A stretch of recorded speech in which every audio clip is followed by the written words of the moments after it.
Hello and welcome back. This is MC1 Gamer bringing you another battle report for Age of Sigmar. This is the second game I've actually played with my son Ethan, and he's brought his ogres against, once again, his dad, me, the vampire counts. So we have expanded a little bit Ethan's army, and it's grown substantially since the last video when he just had the unit of bulls and the Thunder Tusk. Now he's got not one, not two, but three giants. In addition to that, he's also got a Stonehorn, which we're not quite yet finished with, completing, and he's got a couple units of Mournfang. Now, there's only 4 Mournfang here, so that makes up 2 units. And there's another box that I'm still working on that I'm going to add to this that he doesn't even know about yet. And I don't know if there's other stuff. He's asked for some other things. He wants a hunter with some saber tusks. I don't know if we're going to get that, but I do think we need a butcher here so that he can get a little bit of spellcasting prowess. We really haven't done any of the spellcasting stuff for the game yet.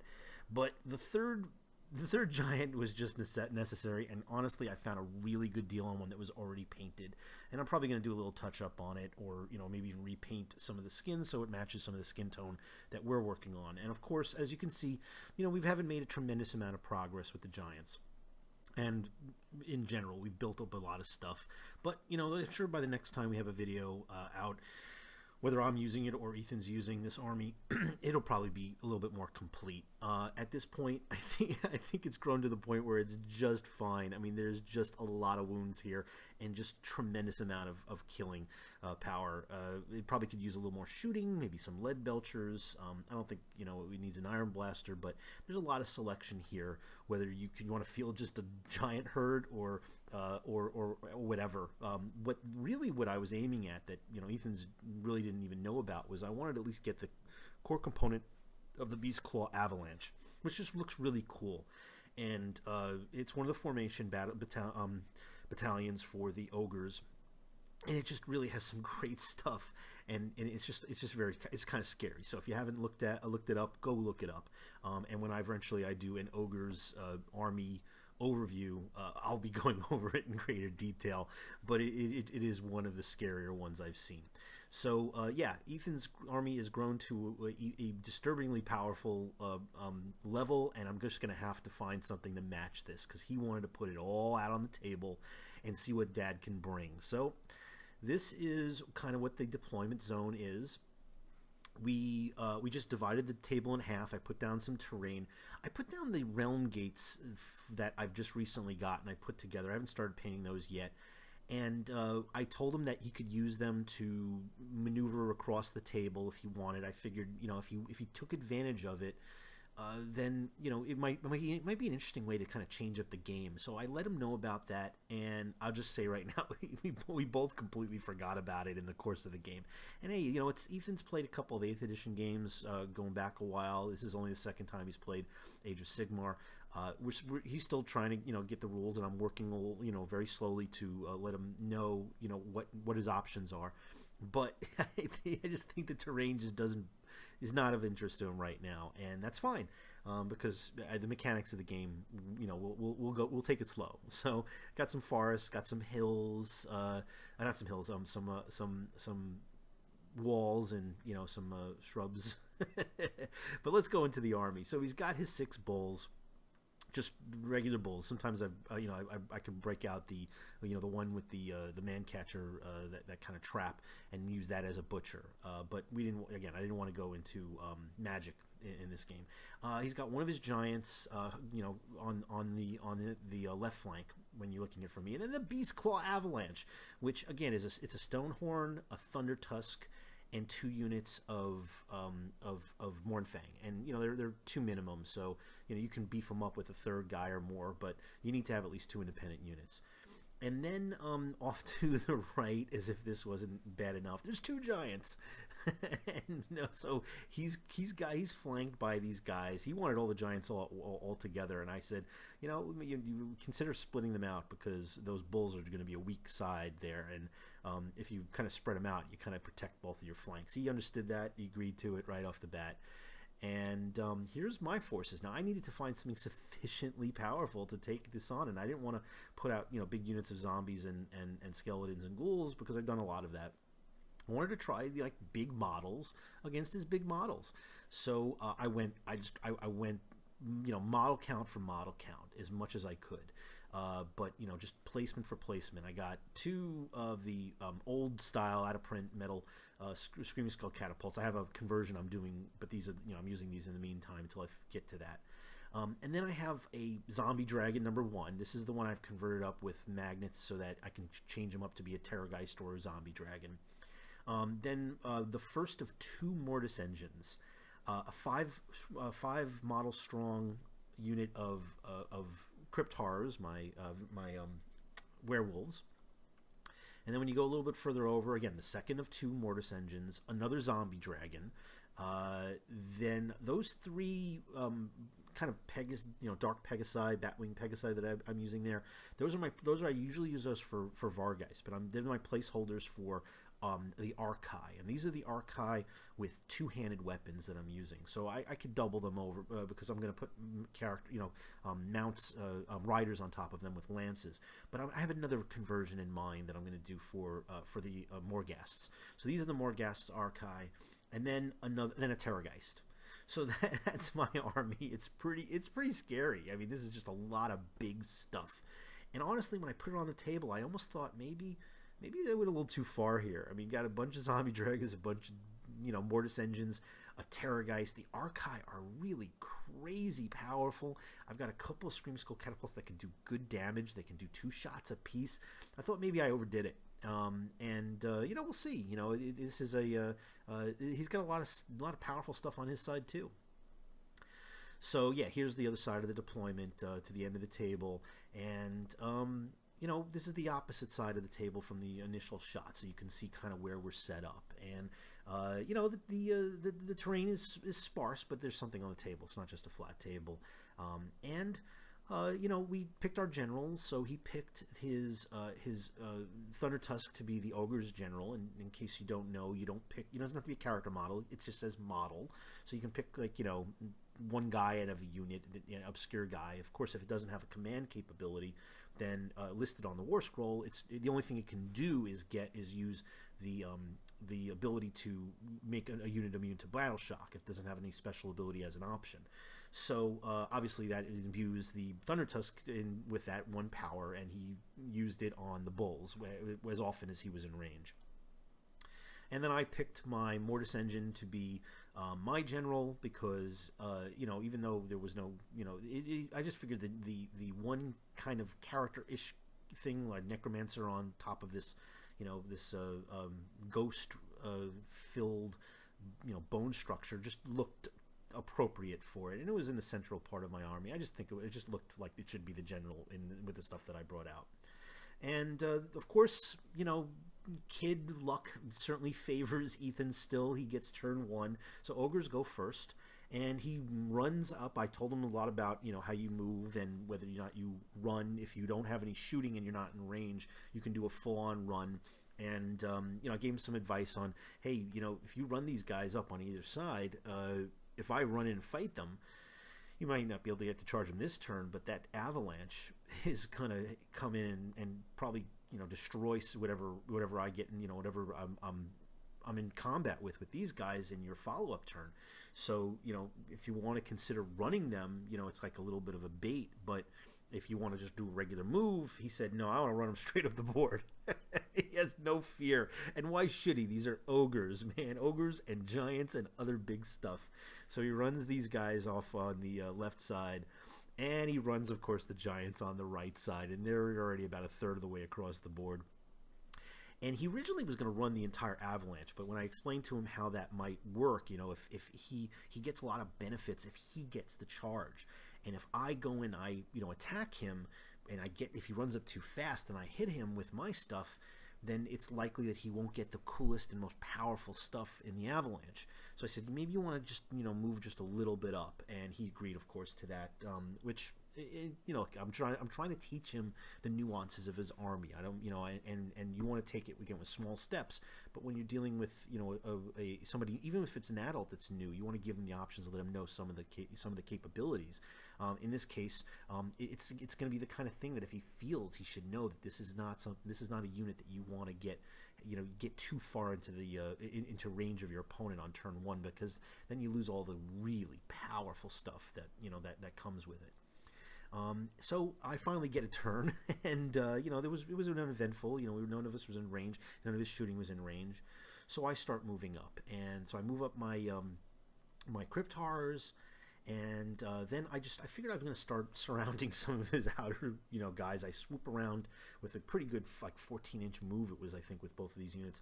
I wanted to make sure I got all of them in range so they could do some of that, their breathing or their ranged attacks. Now the Mortis Engine can't use some of its special abilities because it's in the hero phase, which already passed. So I'm going to have to wait till my next turn to use some of them. But I want to get sufficiently within range so that I can get a charge in too. And then you see from the opposite side of the board, once again, I'm moving up the Cryptars, and I think the last slide I had, I think I put my command ability to make the Cryptars immune to battle shock. Okay, so then on the other side of the board, he's now behind the hedges here. For any shooting that I might do, he'll get an extra cover save because of what the scenery war scroll rules are for walls and stuff. So we just consider these hedges the same as fences and walls. So I move up the Terrorgeist to get within range of a scream. I kind of moved up very carefully the Archai, the Morghasts, because I didn't want to get make it was just the default automatic charge for him. But I also wanted to kind of screen my Mortis Engine, so at least it survived to the following turn. So if he did go after the Archai, I had something to follow up with. So then I go ahead and I shoot, and I roll a 6 with my Lord Tremendous dice, which I still have, and they're still doing very well for me. And I hit his, I missed with one, and I hit with another, and roll to wound, not a problem. Going after one of the few units that were in range, and one of them was the Mornfang. Again, it's all gray, gray plastic. Sorry, we'll get painted as soon as we can. And he saves his armor save. You have 2 attacks, you have 2 rolls to wound. If you hit, and you have a full crew, it does 4 damage. Immediately 4 skulls, and that's on the wounds that you do. So of course he saves it even with the modifier, and I do nothing. So there's 1 skull pult down. The other skull pult missed completely. Oh no, wait. The other skull pult missed completely.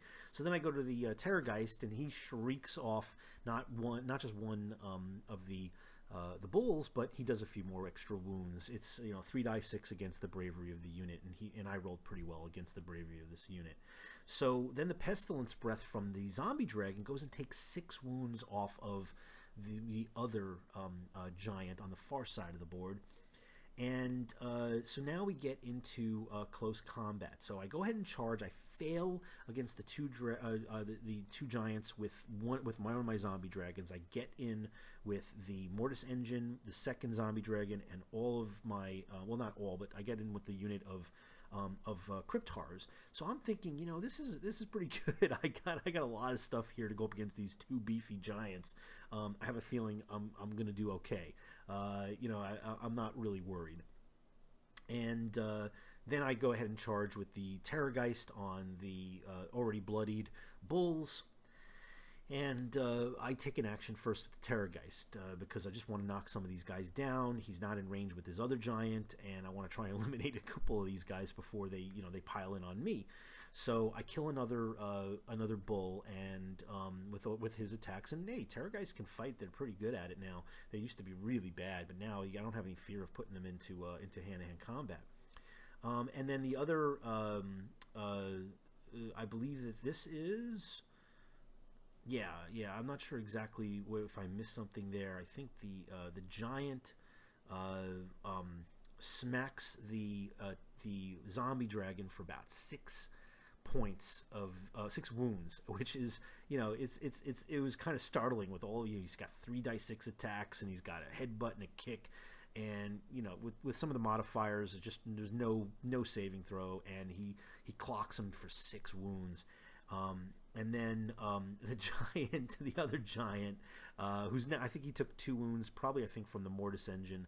A couple of the shots might have been flubbed or something, or maybe it was even from the zombie dragon. But so this one giant here has got 2 wounds, so he's already, the zombie dragon's down by half, and then the second giant, which is completely in range, goes and smacks him, and it's a dead zombie dragon. I mean, one turn, a 1-2 punch from these two. That wasn't even 1-2 punch. It was like 3 dice 6 each for regular attacks. Then, you know, 2 headbutts, 2 kicks. It was amazing that these guys took out a zombie dragon literally in 1 turn with extra wounds to spare that they could have done. Very humbling. And then I piled in with the Cryptars on the one of the zombie dragons. I think this might have been the wounded one. And I dished 3. Oh no, not the wounded one. This was the fresh one. I dished 3 wounds. So, you know, I'm just smothering him right now. And this is, I think the bulls finally, you know, pile in and get some attacks on the Terrorgeist. They, you know, 4 wounds get through, so the Terrorgeist is a little bit bloodied. And then we get to turn 2 for the Ogres. So he wins the roll off again, of course. You know, kids got luck. And he starts moving up his avalanche, and he's got an eye on those Archi. So I don't know if it's the Archi or if it's the Mortis engine, but he just moves these guys up. You know, no running this time, but he gets them as far as he can get them. And then he moves the giant within range of the Terrorgeist.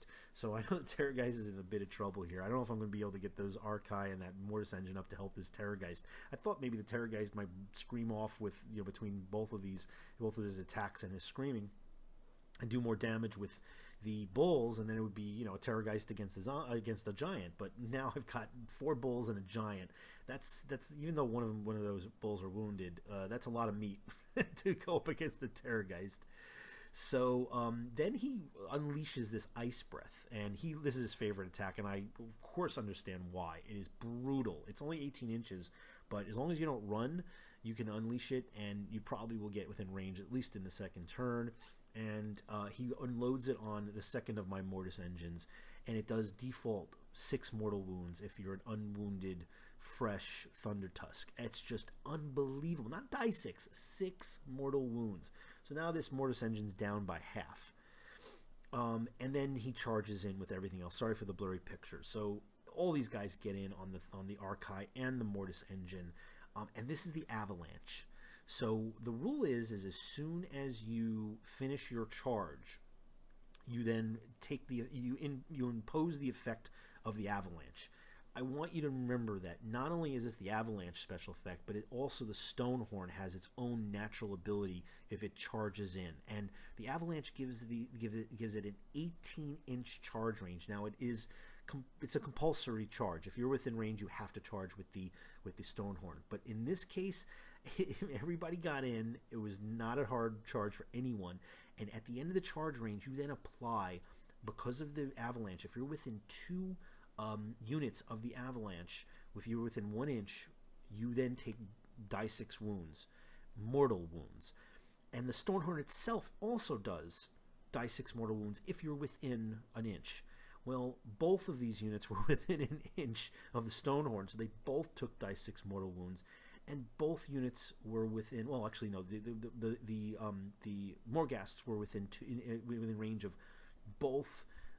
2 units, so they took an extra die 6. So those guys were taking. Both my units were taking 2 die 6 mortal wounds. So how do you think that turned out? Yeah, well, these guys failed. If only these guys had gotten in, they would probably be even worse for the Mortis engine, but that was a long bomb charge, and they failed. I don't know where the picture was, but I guess we're going to get to it in just a minute. So the giant, scoops in, and he does 4 wounds to the Terrorgeist. And then, here's the Avalanche Insanity. not only does the mortis engine get popped in one turn, and it doesn't have the explosive thing if it dies in the game like it used to, but he rips through one of these Morghasts, which I think has 6 wounds each, and then 2 on an extra one. And this is before the combat even started. So I think I had this unfortunately out of order, but this is before the combat even starts. I'm already down the full mortis engine and one of the 3 Morghast Archi. That's how crazy the Avalanche is. And of course, the Avalanche also has the benefit of you do take a -1 to shoot at it. So it's just this thing is obscene, as if the Ogres needed any more. And so we go to the combat. He picks his giant and starts smacking these Crypt Horrors. He kills 2 of them, does a couple wounds on another one of the Crypt Horrors. And then the Terrorgeist can fight now. Like I said, I just 5 wounds on the giant. I mean, look, it's nearly half dead, but that's not bad. There's nothing to sneeze at. And then the mortis engine starts getting crushed. The other mortis engine that's still alive, it's now got 8 wounds down, so it's not going to last very long. I got to start getting its special abilities out before it pops. And the Morghast, I split my Morghast. I have 2 Morghasts left. I only had 1 that was in range of that Thunder Tusk. I've got to wound the Thunder Tusk, because if he stays at full strength, he's doing 6 mortal wounds on that Ice Breath. I got to start knocking him down a few notches. But 1 Morghast, I think he's got 3 attacks. I think I rolled pretty well. It has a really good rend, and each of those attacks does 3 wounds if it gets through. Not die 3 base wounds. So I got 2 through, 6 wounds on the Thunder Tusk. That's pretty good. That's going to neuter him a little bit. I think it's now die 3 mortal wounds, and it's not like a 2+. I think it might be a 3 or 4+ now on the on whether it wounds the Ice Breath. I'm not sure. Wait, maybe wounding or hitting, but it's one of them. But you just basically have 1 roll. You don't have a hit and a wound on that Ice Breath. So 1 Morghast did that. The other not so much. Only does 3 wounds on the Mornfang, and then the Mornfang fight back and take 4 wounds out on one of the 2 remaining Morghasts. Excuse me. And then the giant smacks a few more wounds on the Terrorgeist. And the Thunder Tusk finally gets a turn in combat, so we can see how just devastating this model is in close combat. And not only does he drop one of my Archi, but I got 5 wounds now on the last remaining Archi. He's got 1 wound left. So this unit's about to get destroyed in one fell swoop. And of course, that's exactly what happens. The Stonehorn comes in, doesn't even do its full attacks, and destroys the remainder of the Archi. I had 3 Archi and a Mortis engine, full strength, not touched. This Avalanche just walked over it. I did do some damage back, but still, that was pretty devastating. And then the Bulls, come in on the Terrorgeist, and I know everybody talks about Iron Guts. Yes, they are crazy. They're really powerful, very effective. But the Bulls are no slouches either. They come in when their turn and finish off the Terrorgeist. So this is not going well. I've been dishing out some damage, but wow, I'm really amazed at how much this is. How fast this is just all caved in from the middle and the side. Here's what the board looks like now, and just below the screen is my 2 Screaming Skull catapults. But where I had all this stuff to go and kind of go after my opponent, kind of block them up in the center on the side. Now I've got nothing on this side of the board. I've got the 2 Screaming Skulls. I've got a zombie dragon on the far right. I've got a very damaged Mortis engine, and I've got 3 Crypt Horrors. This game is not going well now, and we get to the next VC turn, Vampire Count's turn 2. So I've got to start taking down these giants. So I take aim at and I have to make sure that I use the special abilities for the Mortis engine before the Mortis engine pops. It's got 8 wounds out of 12. So I use that Reliquary and it's a once per battle ability, and it kind of just pulses out, and it does die 3 mortal wounds to everybody in range that's an enemy, and anybody who is in the undead, it'll heal die 3 mortal 3 wounds, which is just what I needed, because I healed back one of the crypt horrors to full. I took a couple of wounds off of the Mortis engine, which was wonderful, and I dished a couple of extra wounds on both of the giants. So these guys are now, they're not really bad, but they're, everything counts, especially when you have how much damage a giant can dish out when it's at full strength. That 3d6 alone is just scary. So you've got to start wounding these guys, little by little. And I go and I take the next special ability for the Mortis engine, and it's this wailing, attack. And so I rip in that, and of course that thing is also like kind of an area effect. And both of these guys now are, substantially wounded, one more than the other. And then for further measure, I go and I use the pestilence breath on the zombie dragon and try to finish off one of the giants. And now this one's down 10 wounds, so he's only got a couple wounds left. So I'm hoping that in close combat I can finish him off.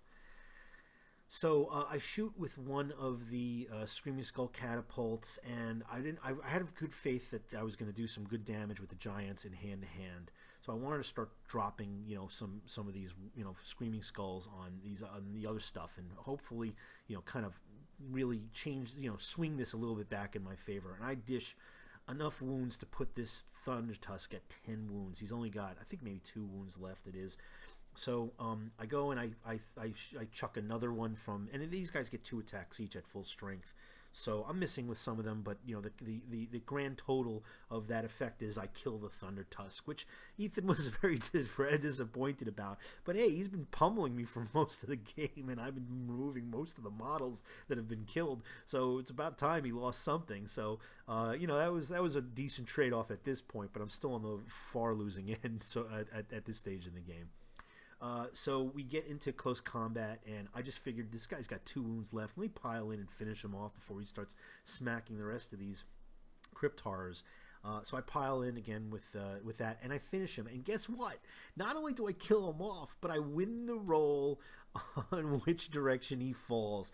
And of course, I make him fall into his brother, Timber, and he collapses on his death. Into the other giant, his brother in arms, and dishes, unfortunately, only 1 mortal wound. But hey, I'll take it. Well, I got 1 dead giant. I got another giant that's really wounded, and I've definitely got the advantage on this side of the table now again. He goes and he smacks back, and I think he whiffed a bunch of times. I made some armor saves. He only does maybe 1 or 2 wounds. I'm now down 7 wounds. I think I may have only been down 8. So after I healed, I think I healed some, and then he brought me back down. So it's still a very wounded Mortis engine. And then I go and I move in with the zombie dragon, and the zombie dragon doesn't finish him off. He only drops him to 11 wounds. I think there's 1 wound left now. So another, I may have gotten that out of order at this point. Maybe the Mortis engine was attacking when I showed the last slide.